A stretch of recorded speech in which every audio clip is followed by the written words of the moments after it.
naman sa mga manggagawa makakasama natin? Makasama natin mula po sa Department of Labor and Employment. Opo, andito na ho, Secretary Francis Tolentino. Magandang araw po sa inyo, Sec. Okay, so ano po ang inyong initial reaction sa naging pahayag po ng Pangulo? Marami po siya napag-usapan. Very comprehensive, pero napakaganda nung end part. Particularly dun po sa inyo, sa sektor po ng paggawa, ano po yung mensahe na dapat po ninyong higit pang paigtingin?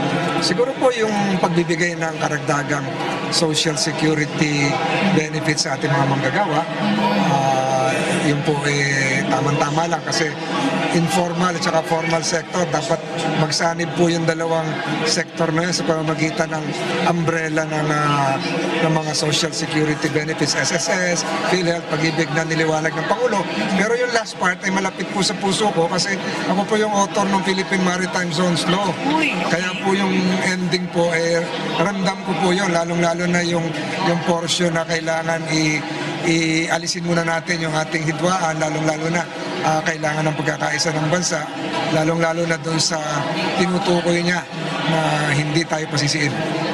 Sec, simula nung naupo kayo, naihabol agad natin yung pag-angat ng minimum wage dito sa may NCR. No? At syempre may pahabol pa yun by early next year, tama po ba? So ano po yung mga next steps po natin para syempre sa ibang mga regions naman? Kasi yun yung questions na ito sangayon to sa Republic Act 6727, gumugulong yan Hindi kailangan ng intervention ng DOLE, national government.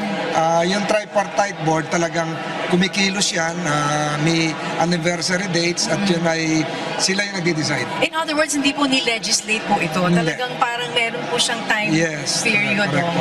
So after that, mga ilan siguro October, iniintay natin October, Region 3, Cebu, at saka National Capital Region. At saka yung tripartite board po ba? Kasi sinasabi din po yung mga regional wages, dapat din po baguhin na. Kasi mga kailangan ng batas. Yun ang batas. Kailangan ng batas. Sa ngayon, yung Republic Act 6227, yun ang umiiral na batas, sinusunod natin yun. Sa yung tanong po ng mga ibang mga small business, ano raw po yung pwedeng maging suporta sa kanila? Yung mga small businesses, unang-una, pwede natin silang i-exempt. They have until September 23 to file for an exemption, lalo na yung mga 10 employees and below. Yung 10 employees and below, kalamitan naman doon, exempted talaga. So, may BMBE po ba? Yes. Ganun din yung small and medium.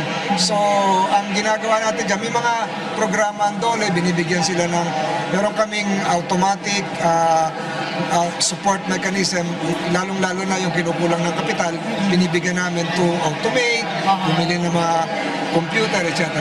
Yes, kasi ayaw naman po natin na talagang mahirapan yung mga micro businesses at sila po tuluyang magsara. So that would defeat the purpose din po, di ba? Yes, tama po yun. At ang gusto nga natin ay ma-bridge yung gap ng formal and informal sectors na mga nag-cooperate ng business. Sec, it's already considered as a milestone na tumaas na yung minimum wage, at least dito sa NCR. In the last 2 years po ng administration, ano pa po yung mga nakapila na milestones ninyo? Marami pa ito Gusto kong salary yung ating mga gig employees. Ito yung mga delivery riders. Yes, yung talagang mga bagong uri ng mga trabaho na po, wala din silang mga protection masyado. So siguro, abangan po namin yan. Maraming salamat po, Secretary. Salamat sa pagkakataon. Congratulations. Mabuhay po kayo. Mabuhay po kayo.